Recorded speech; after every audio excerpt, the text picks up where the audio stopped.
Hey YouTube, John here. I'm an owner-operator. I'm recording this on Qualcomm's MCP 50. I recently purchased it and had it installed in my truck. The carrier that I'm working for, or leased to, does not require any satellite tracking. We have paper logs, we have to do trip reports every trip, we have to write down state line miles. And I was getting sick of all the paperwork, so I wanted to make this little video to show some of the drivers out there. These EOBRs are nothing to be scared of. Qualcomm's made a pretty cool one here that I like. It has Windows Mobile as its operating system, and these are actually applications. Hours of service, navigation, vehicle inspection reports, and performance monitoring. I went out and I bought a stylus at GameStop that's for a Game Boy. It actually works better on the touch screen, especially the virtual keyboard. I'll show you what I mean. Go to vehicle inspection reports, vehicle inspection, select. Okay, well, we got no defects. If I was doing it, found no defects, next page. And then it asks for my truck number. Hit the virtual keyboard. Just like that. Works just that slick.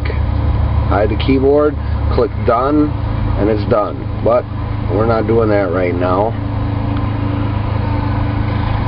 This is the hours of service.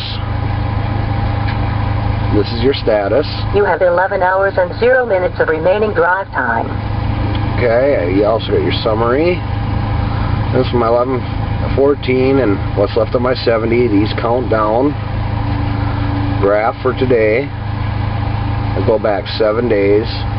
It's showing red here. That's just the color for what it's on for here. We can hit previous. You can see it moves along.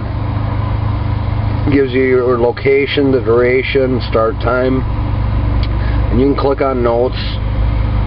Sliding tandems. That's what I was doing there.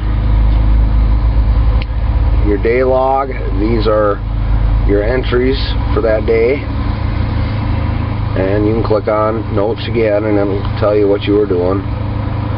8 day, that's your recap, what you done for the 8 day. As you can see, I got a lot of days off.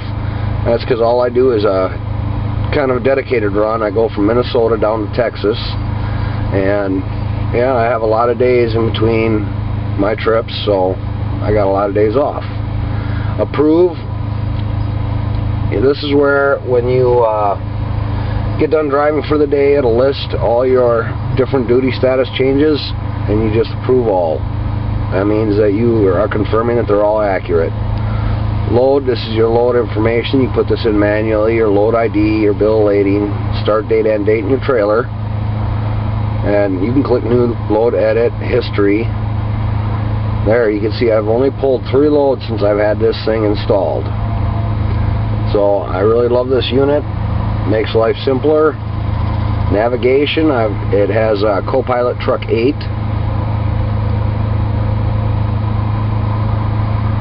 Which we all know out there that any GPS unit you got is not 100% accurate. You still got to use common sense.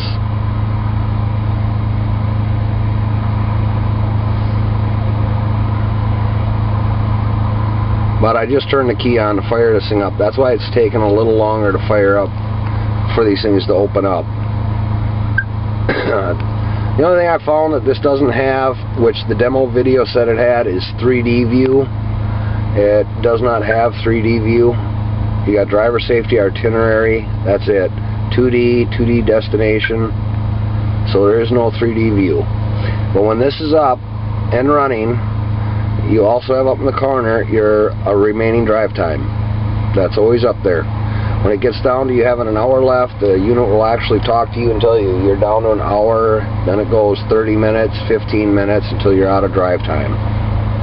I did last week, went 9 minutes over my drive time, so that's why I can tell you it does that. I got stuck in traffic. There's nothing I could do about it. Anyway, I'll go back home. Oh, with navigation, it's easy to set up a trip. Just hit menu, destination, quick stops, my places, detour truck, planner, edit a trip, add a stop, GPS location, add another stop. Let's just say heading back up to where I go in Minnesota. So we'll click on that, show route, practical, and then it'll calculate it up.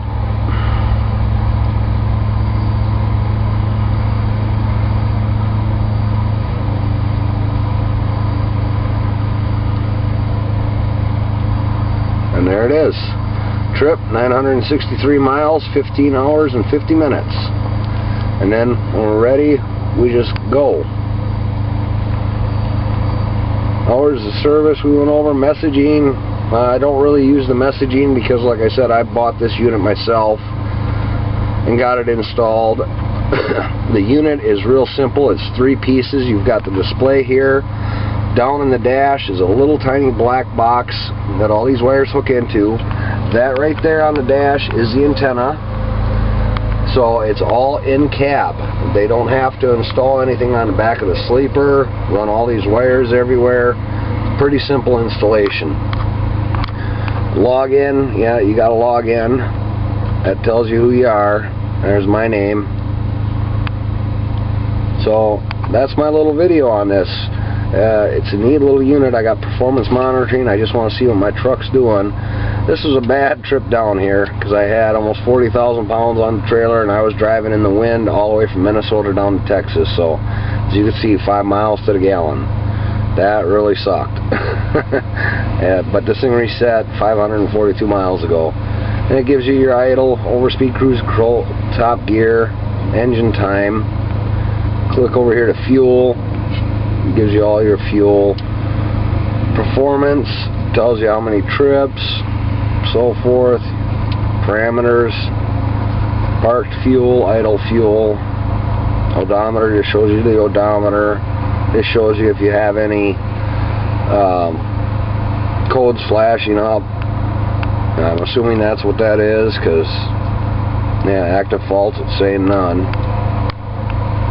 And click the home button. Now I've got this thing to shut down 2 hours after I turn the key on. It'll go to sleep. It does not wake up by itself. In order for this unit to come back on, I have to turn the key back on. And that's basically it. It's a real simple unit. Like I said, I recommend getting a stylus, but it will work with just your finger too. Now, click change. You have 11 hours and 0 minutes of remaining drive time. You click change to change your hours of service. You got off-duty sleeper driving, on-duty, and off-duty driving. Click here, and this is why I use a stylus. As you can see, that's not that responsive, but I use a stylus. Boom. And these are all preset ones that I put in there. And then let's say inspection unhook. Then you click, oh, we got to switch to on duty, and click OK. And it'll start the log. I never touch driving. That'll change automatically to driving when my truck gets rolling. That's one thing I like about it. This thing logs minute to minute. So if it only takes me 8 minutes to put fuel in the truck, that's all it's going to log. So it actually saves me some time at the end of the week. It really does. But we're going to cancel this because we're not changing anything yet. My load's not ready till later on tonight. Clock in and clock out, that's for companies that pay you for, I guess, breaking down loads and stuff. You're on a dock or something, you clock in and you clock out when you get back to the truck. So that's it, guys. Hope this has helped you out, and hope it alleviated a little bit of your fears of EOBRs. They're really not that bad. Thanks for watching.